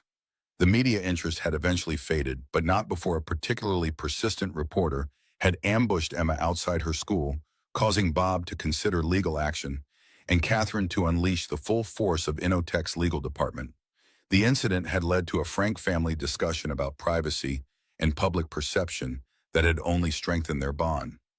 Hey, check this out, Stanley said, pulling a framed newspaper clipping from beneath the bar. It was the business section article that had first publicly connected Bob and Catherine, now preserved behind glass.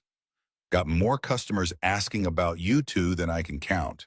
Thinking of renaming your usual table the Power Corner. Bob groaned good-naturedly while Catherine laughed. Please don't, she requested. We get enough of that elsewhere. As they moved to their usual booth in the back corner, Bob noticed how Emma naturally took the seat beside Catherine, it immediately engaging her in an animated discussion about the constellation map she'd expanded to include Southern Hemisphere stars after their recent vacation to New Zealand. The trip had been Catherine's suggestion, a chance to see dark skies unpolluted by city lights and to visit an observatory she'd helped fund.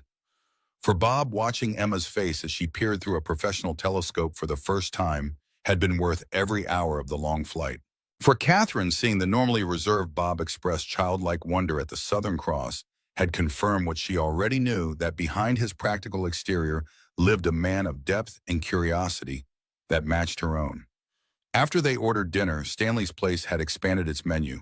Another benefit of the increased business their regular presence had brought, Emma excused herself to examine the vintage jukebox that Bob had recently restored for Stanley. 1 year, Catherine mused, swirling her whiskey. Hard to believe. Having second thoughts, Bob asked, only half joking. Catherine shook her head. Quite the opposite. I was just thinking about that first night, how a random question to a stranger changed everything. If you had one wish, Bob recalled, who would you use it for? And you said, my daughter, Bob completed, to give her everything I can't. Catherine's expression softened as she glanced toward Emma, who was carefully selecting a song on the jukebox. I think she's doing pretty well, Bob. Better than I could have imagined, he agreed. She has a father who loves her, a home that's stable. And now, he hesitated, then continued, a brilliant woman who shows her possibilities I couldn't have shown her alone. The music started, a jazz standard that had been playing the night they met. Emma returned to the table, looking pleased with herself. Mr. Stanley said this was playing when you two first talked to each other. I thought it would be nice to hear it again. Catherine felt a surge of affection for this perceptive child who had accepted her into their lives with such openness. That was very thoughtful, Emma. Speaking of thoughtful, Bob said, his tone suddenly more serious. There's something I've been wanting to ask you both. He reached into his pocket and withdrew a small box, setting it on the table between them. This was my grandmother's. My grandfather was a mechanic too, gave up a promising career to start his own shop during the Depression.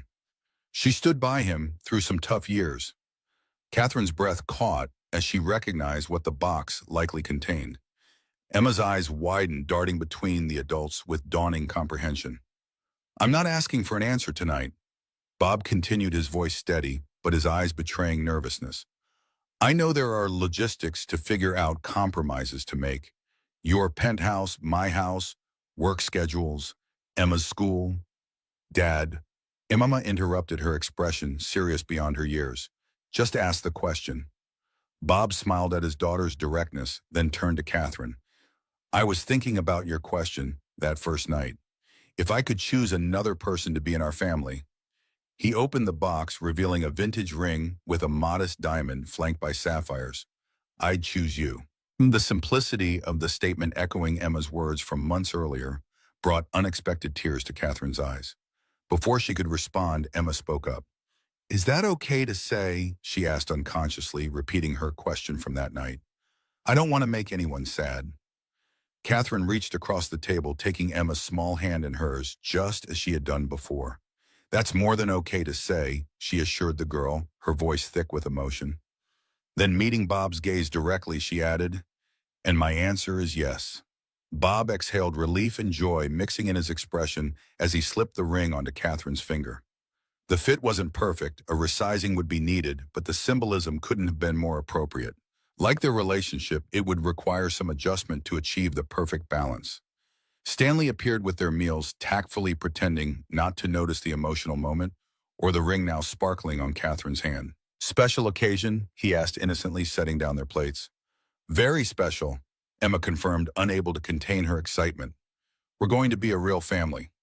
Later that evening, after Emma had fallen asleep on the ride home, Bob and Catherine stood on his back porch looking up at the stars that had become a constant in their relationship. The night was clear, the city lights creating a glow on the horizon but leaving the sky above them relatively dark. Do you remember your question? Bob asked softly. That first night. If you had one wish, who would you use it for? Catherine recited. I never asked what you would wish for. Bob realized. Catherine looked at him thoughtfully, then at the modest house behind them that had somehow become more of a home to her than her luxury penthouse. Nothing, she said finally. For the first time in years, I don't have a wish, just gratitude.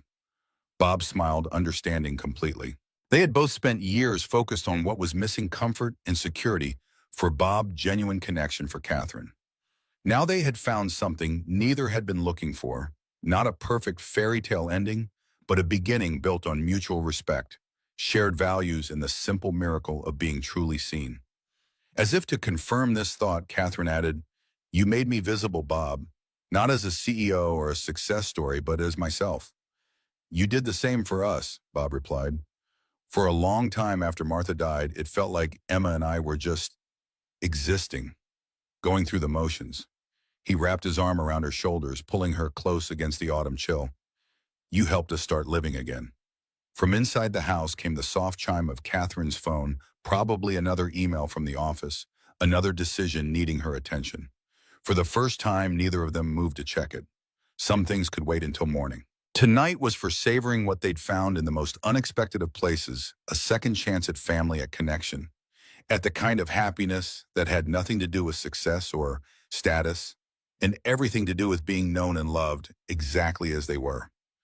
You know, Bob said after a comfortable silence, I'm going to need a bigger garage if we're combining households. Your engineering projects take up almost as much space as mine these days. Catherine laughed, the sound carrying into the night air. That might be the most romantic thing you've ever said to me, Robert Miller. And in their world, the one they'd built together, bridging differences with understanding and respect, it was indeed the perfect thing to say.